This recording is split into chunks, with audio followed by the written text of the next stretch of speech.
Alright. So this is Kishin Douji Zenki FX Vajra fight for the PCFX, a console probably no one has ever heard of. Basically, NEC made the TurboGrafx PC Engine consoles, and they wanted to make a second console. So, like about 1992, they designed this, but the PC Engine was still doing really well, so they held off on releasing it until like 2 years later when the technology was like super outdated, and it ended up being released for like $400 or something crazy, and it can only do 2D graphics when 3D was becoming the hotness. And they ended up only making like 60 games for the console, and it didn't sell very well, but there's some really dank stuff on there, like this game right here. Most of the games on here are anime adaptations or manga adaptations because NEC really wanted to push their technology of being able to push 30 frames a second of video, which is like the silliest thing to push for in a console. So basically they instructed their developers like Hudson to only do licensed anime games. So most of the games are like adventure titles, and there's like this is like the only really action game on it. I don't really know too much about the anime, but from what I understand is Zenki's this monkey boy, and Chiaki, the other girl on the phone, has like a bracelet that basically limits his power, or something like that. And the brown-haired girl, her name's Nozomi, and she's been kidnapped, and I guess we got to go rescue her.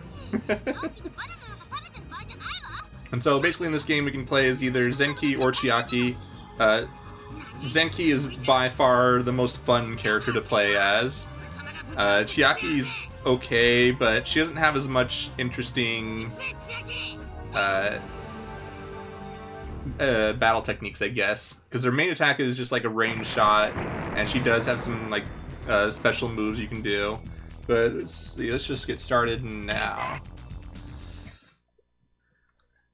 And we're going to be playing on normal difficulty. It's basically, I think there's an easy difficulty as well. There's also a hard. If you beat it on hard, you get the ending credits from the anime instead of the regular ending credits. But hard mode's just kind of not fun to speedrun. It's good casually because it's a good thing.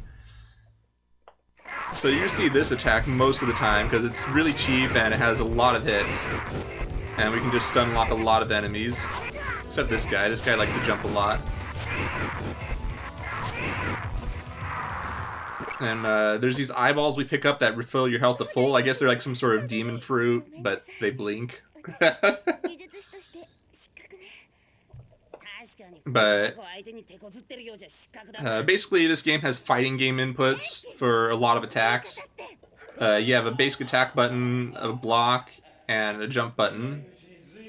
And then you have 3 buttons on top that are technically unused, but basically the PCFX controller has 2 mode switches, and if you turn mode 1 to be, the top 3 buttons act as hotkeys for 3 of Zenki's special attacks, or special moves.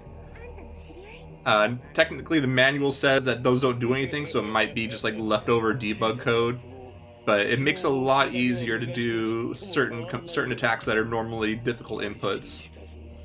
But there's a lot more than those 3 extra attacks that are available. Those are just the ones that they decided to map it to, and one of them tends to be the most useful, which is button 5, which is that overhead kick I was doing. Oh yeah, so this guy on the right, he's the big evil bad guy. You can tell by his 500-pound cape, and his name's like Marvis or something like that.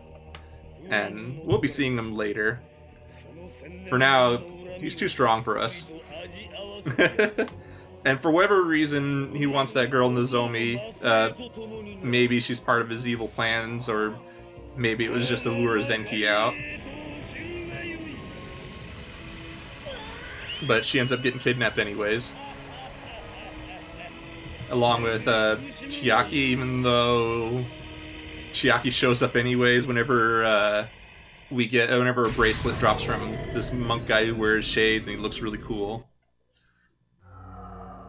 And so that's basically also a mechanic in this game, is where during a boss fight, the monk will just randomly come in, drop a bracelet, and you can transform into Zenki, where it restores half your maximum health, and your attacks change. And you also get your combos deal more damage, and you have more attacks in your combo, and certain special attacks have more hits on them, like if you were to do a jump kick. So now we have this guy, Endoku. I think that's my first time reading his name.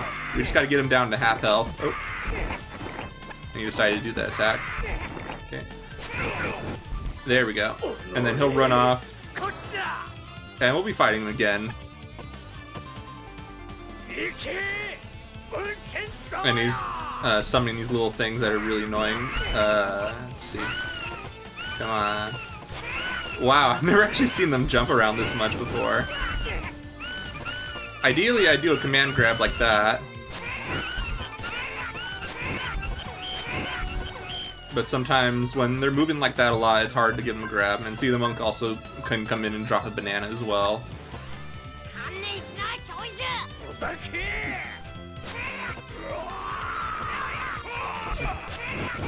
So basically, we're just gonna time our attacks and try and stun them in a corner, but sometimes they'll just block and decide not to. And see, there's the transformation bracelet, but I'm not gonna worry about it too much. Just because we can do this to this boss. There's certain bosses where I do want to transform because the extra hits make all the difference. But for this boss, transforming is just a waste of time because it has to play its whole animation and stuff to make it feel more epic. But from what I understand, Zenki was like a fairly short-run series in the 90s. I think it did have a dub, or at least saw appearance in the US. But the weird thing about the game, or the anime, is that they made a lot of games for it. I think there was like 3 or 4 games at least. I know there's one on the SNES, one on the PCFX, of course, one on the Game Gear, and there might be another one I'm not aware of. But they're all really, really good games. With the one on the PCFX, I feel having the most production value put into it. Like, you get all these animated portraits, fully voice acted from the cast of the show. And there's some famous talent here. The guy who plays Marvis, I believe, is from Inuyasha. At least I believe that's what I've been told. I'm not too familiar with Japanese voice actors myself. And now we have Battletoad guy here.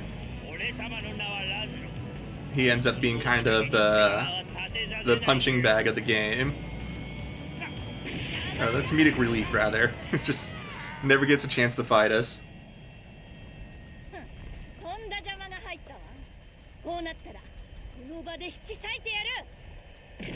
And so this is probably one of the harder fights in the game. She just can be very relentless. And basically I'm just waiting to transform, and in between attacks she'll get knocked down, and when she gets up, if you're standing right next to her, she can do a very devastating attack that can deal half your health. But if you run away for whatever reason, she doesn't do that attack right away. Ooh. There we go.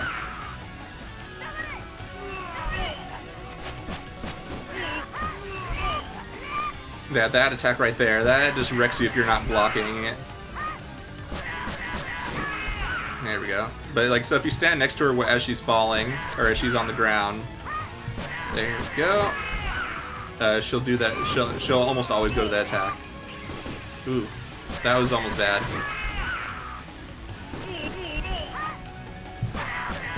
Okay, there we go. A little bit sketchy, but this fight is, like I said, is one of the hardest fights in the game.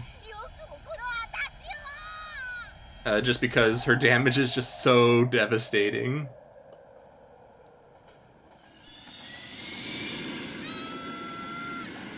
And down goes the United States Air Force airliner.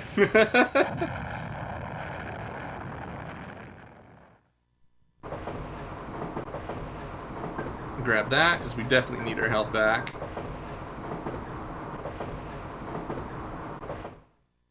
And now we're on a ghost train. And so for this section, we just need to deal damage to the skeletons until that luck pops up and lets us move to the next room.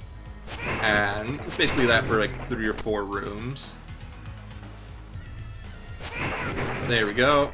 And suddenly the Grim Reaper makes an appearance. And he'll be chasing us around. We can't actually do any damage to him, but we have to hit him all the same. We have to hit him like 4 times in each room. And after each hit, he disappears and regroups. There we go. There we go. Nice.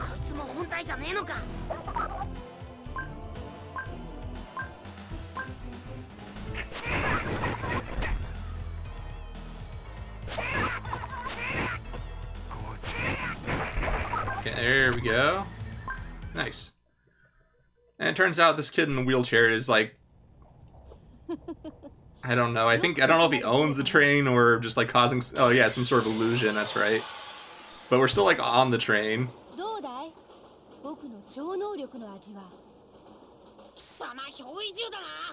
And it turns out he's faking the whole wheelchair thing.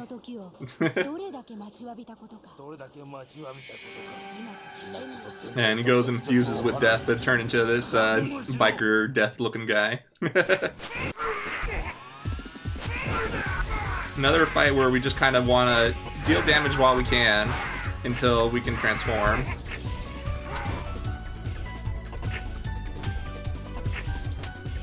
There we go. And actually perfect timing on that, because that attack, you have no choice but to block, otherwise it's just going to keep comboing you.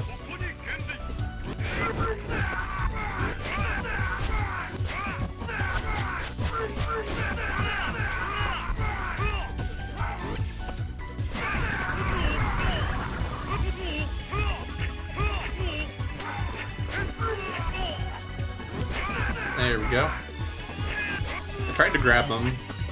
Because you have 2 command grabs in this game. You have one where if you're running an attack, you do a forward grab.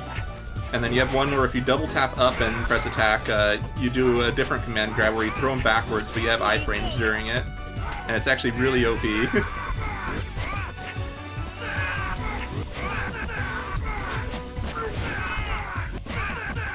There we go. That was actually a pretty smooth fight.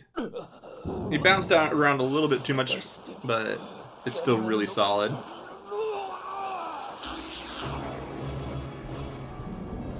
Another yummy eyeball. But yeah, whenever you kill one of these demon bosses, they drop one. I'm not sure what the lore behind that is. Probably explained in the anime.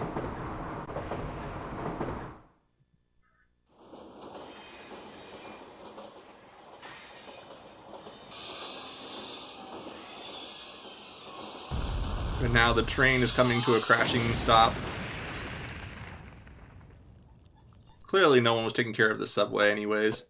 And here, Frog Guy comes around. We can technically ignore him. But if you jump on him 3 times, you get a little Easter egg where you get a free extra life. Yeah, let's go Frog Guy. I love him.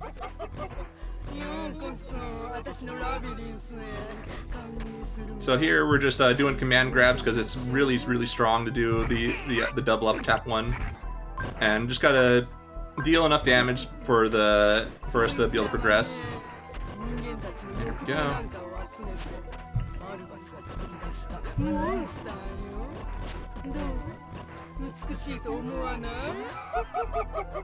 Okay, that should be enough. Yep.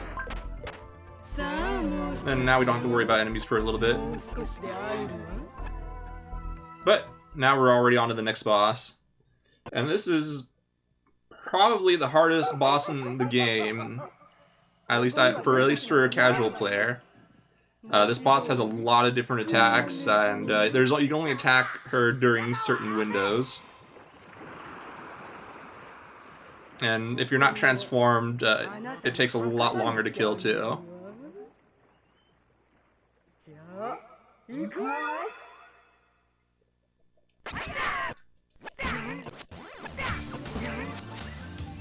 Okay, there we go. But she's always in a set pattern though, so once you realize that, she's actually pretty easy.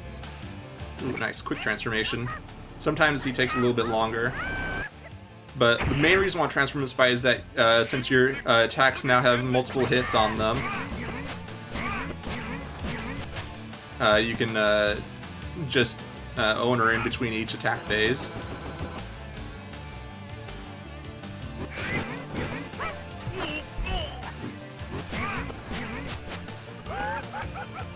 And that's an attack you have to watch out for. If you get hit, it hits you every frame that she's coming down on you. Let's see where you're gonna be. And that attack right there too. If you get hit by that, she hits you by it for every frame of, that she gets as well. Okay.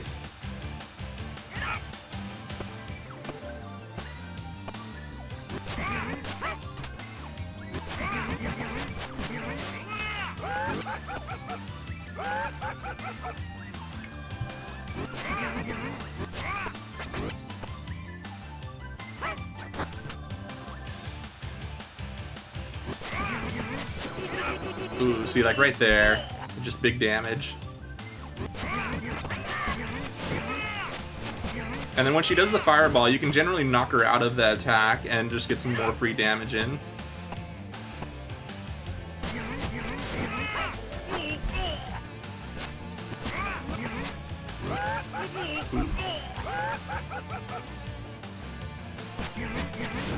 Okay, nice. Not a terrible fight. Ideally, you don't want to take damage from one of her swiping attacks because it just slows down her movement and takes longer for her to do her next attack. Oops, there we go. Now we're in some garage. And we gotta defeat these mudmen. And you gotta watch out. Sometimes, well, not sometimes. There's always some that'll spawn in the back if you move too quickly. So you just want to take your time and go through and kicking them all to death. Nice. And especially in this room, if you move too far forward, you'll miss the one that spawns in the back here.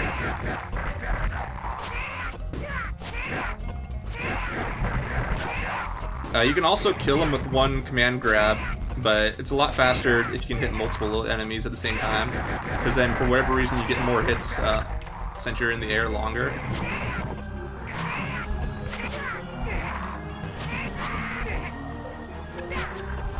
There we go. Alright, one more. And then here we have these ones which are stronger which have more health than the normal mudmen.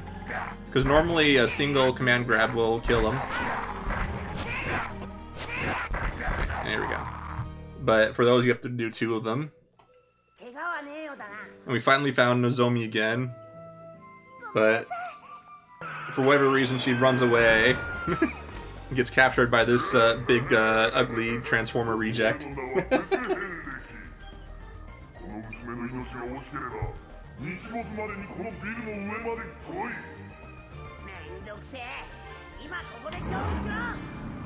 And I really like the design of this dude a lot. He has like some really crazy frames of animation when you actually fight him.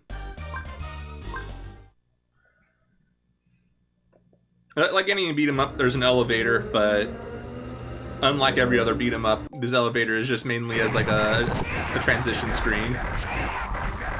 Let's see. No, okay, one doesn't spawn over there.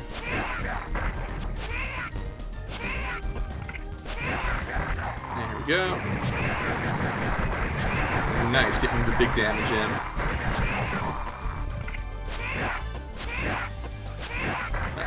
I should have just grabbed him there. He just was walking away. And here we get another boss dude. This one's like super easy to cheese. For whatever reason, when you do a command grab, he always does the same action afterwards, which is basically a jump.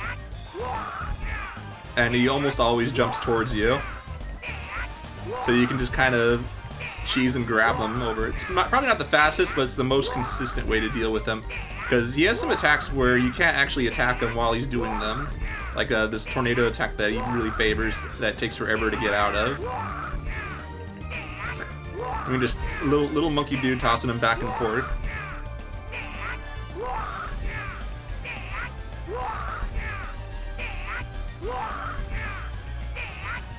And man, my grabs are really on point.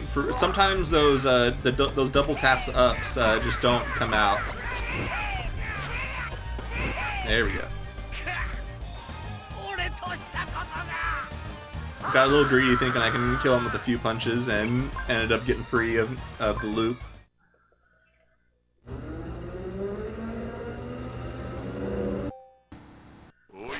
And here's one of the few sections where you don't have to fight any enemies to move forward. There's just like basically a gauntlet of enemies in the way. Oh, got sniped by one of the wasps.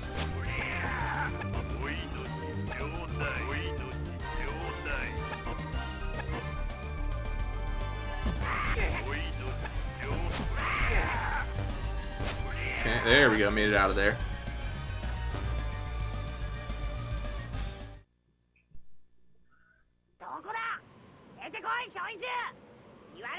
But basically, Nozomi's just been serving as bait this entire time for us.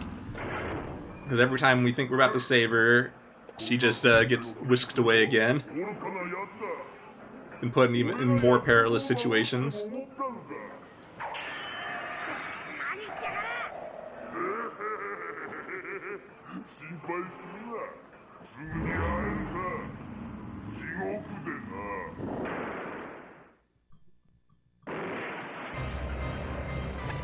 And then here we have like an auto-scroller of sorts. You can speed it up a little bit at the end. But if you fall to the ground, you lose a lot of health, like about 1/3 of your health bar. It's crazy.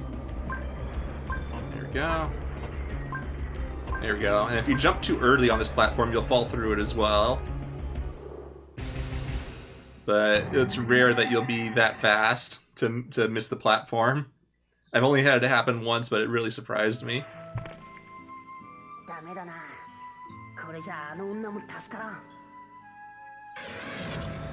And now we finally get to deal with this dude. He's also a tough fight, and only that he has a lot of attacks where you can run across the screen and deal a lot of damage, and he also has like some nasty projectiles. But fortunately, we can mostly loop him after we transform. And it's just basically holding out till then. I know, right? His brain's just out there. Okay, toss him, grab that.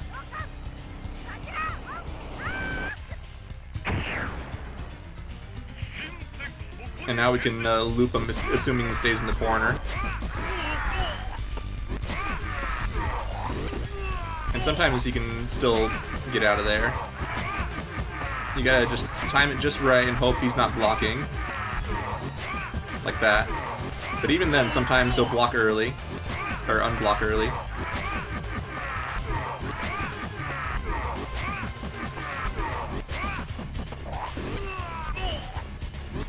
There we go. He's actually being really kind. Usually he'll fly across the screen or do something else. Or block a lot. I've had him do that. Where he'll just block like 5 times in a row. Okay, nice.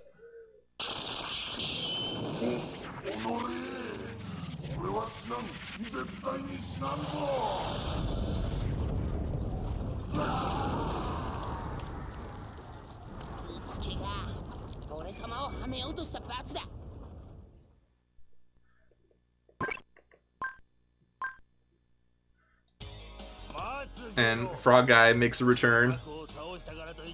He ain't done with us yet.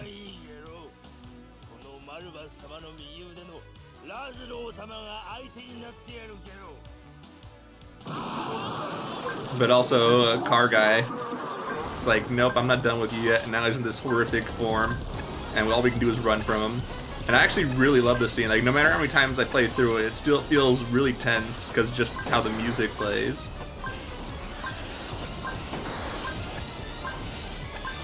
And the pace is actually like really brisk.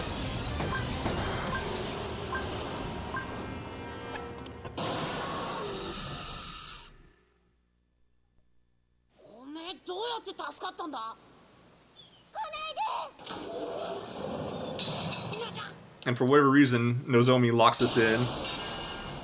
But this dude, he ain't done with us yet. One more fight.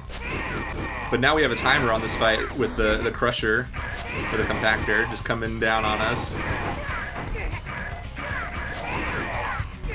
And this dude just being a jerk.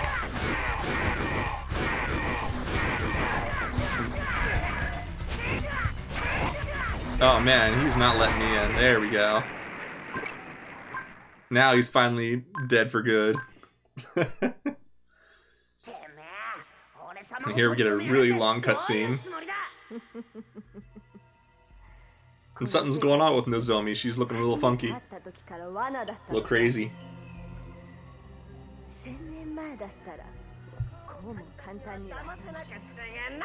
It turns out she was possessed by a small demon.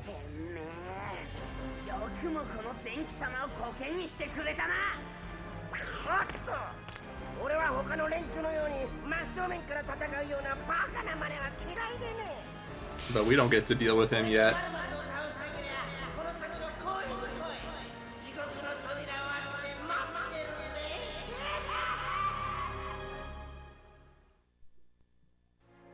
But sadly, we couldn't save Nozomi.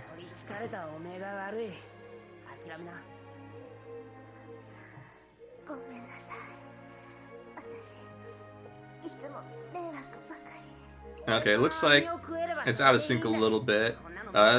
Just the nature of old PCFX consoles is that the lasers start going out.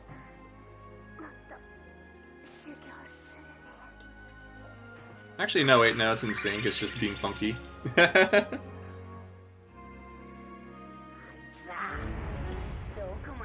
Because like basically all the portraits and timings are just based on a healthy drive, and I am playing on a burn disc because I am not paying $1,000 for a game. This is definitely like the most expensive games on the system because it's like the one people want. So now, like, all the enemies here are, like, really weak, and it's just basically fight a bunch of enemies while jamming to the theme song.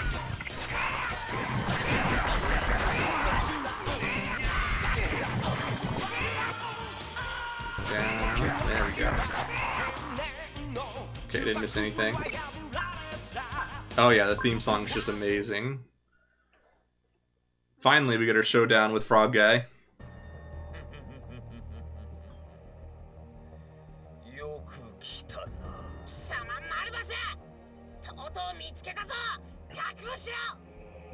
But yeah, if you ever wanted to get a PCFX for whatever reason, it does not have copy protection.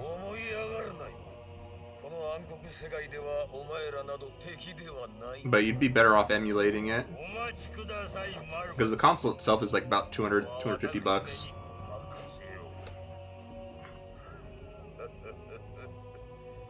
And most of the games are not import friendly.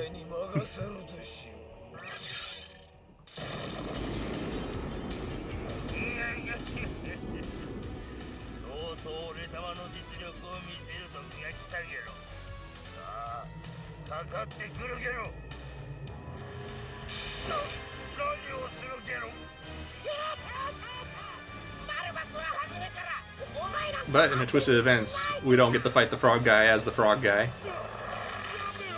Got that demon transforming into this big old monster. Frog Guy just doesn't catch a break. Ooh, nice. That's really good luck. Sometimes he just goes and opens up with a laugh. And here we can just throw him around again. Ow.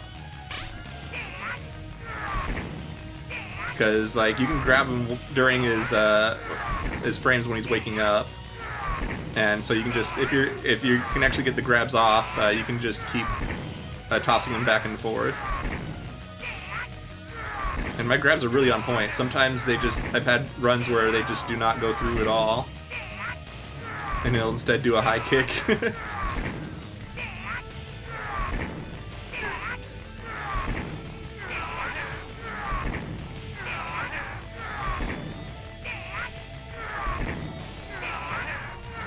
Go, a couple more. Nice. Oh, nope, he's not dead yet. There we go.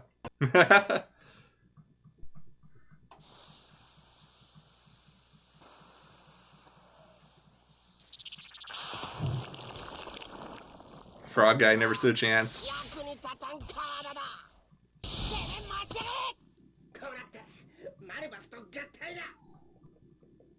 Grab that.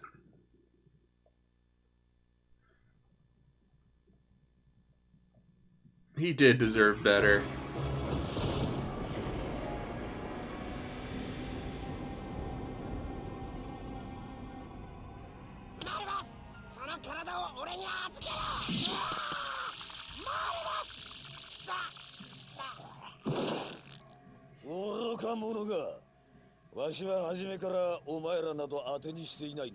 So now we finally get to fight the big bad guy. And he's actually a fairly challenging fight himself, only because he has a command grab that deals a lot of damage if you get caught in it.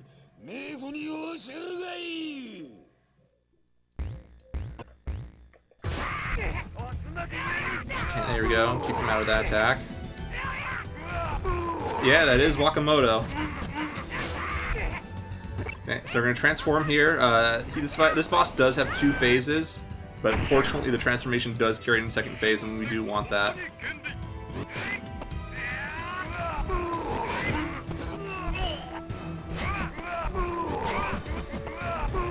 There. Oh. He was cooperating for a moment.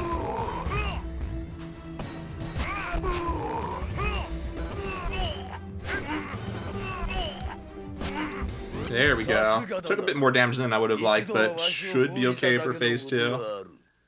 Worst case, I collected some safety credits just in case. But now you know he's a serious anime dude because he took off his cape. Ooh. Okay, well I'd rather he do that than the command grab like that. He just tried to do it twice in a row.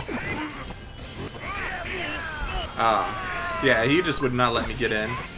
So now this fight's going to be a bit tougher because regular Zenki just doesn't have many options to deal with him. It's like the chi strat is to loop him in a jump kick. So basically I'm just holding out until another bracelet drops or either I die.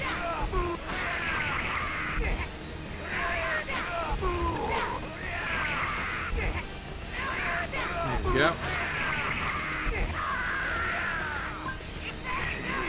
Alright.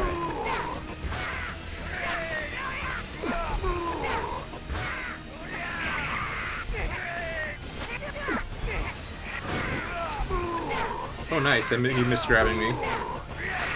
Oh no, he got me. See, there's that grab attack that I was talking about. It's just brutal, and he also falls down dealing damage too, so I gotta watch out for that. Got looped into another grab, that's amazing. Like I said, sometimes he's just grab happy. Hopefully I can get out of the way before he falls down.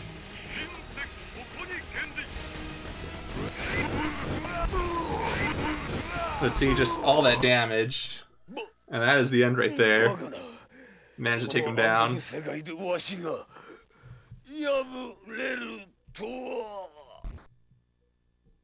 Yeah, taking no prisoners. Thanks for the GGs, everyone. Thanks so much for having me. I will admit, I did kind of buy a PCFX for this game, but I found some other interesting games. But like I said, they're mostly adventure games or RPGs. Stuff that's not very import friendly. But even though the timer's over, still got some sick cutscenes.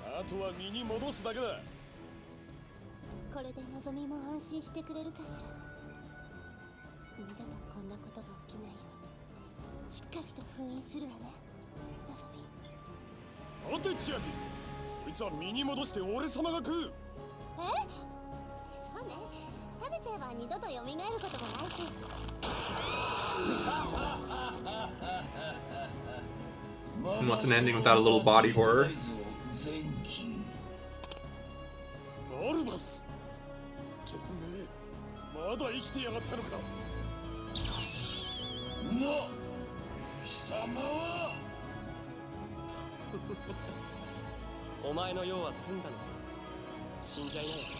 And now we got yellow-haired anime coming in out of nowhere, taking care of Marbus for us. 何者だ。君が前期かい。この実は僕がいただいたよ。この犬神郎がね。さ、実を食べてもいいよ、コクテ。俺様と同じように実を食いやがった。君には悪いけど、この世の憑依の実は全てこのコクテが食い尽くすのさ。ふざけガキが。憑依の実は俺様が食うんだ。今の君の力じゃこの僕にはかすり傷一つつけることはできないよ。 Also, a nice little touch is that your health drops a little bit when he hits you with that lightning attack, which I think is really cool.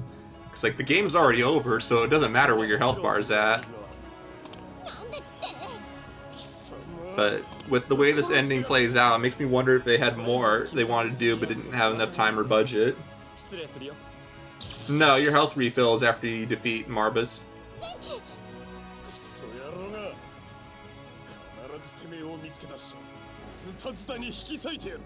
But it would be funny if you did. But yeah, thank you so much for having me. And next we have Yasichi with a couple of runs, I believe Neverest, and I don't remember what else. But just let me know when you need me to cut, and thanks so much for having me.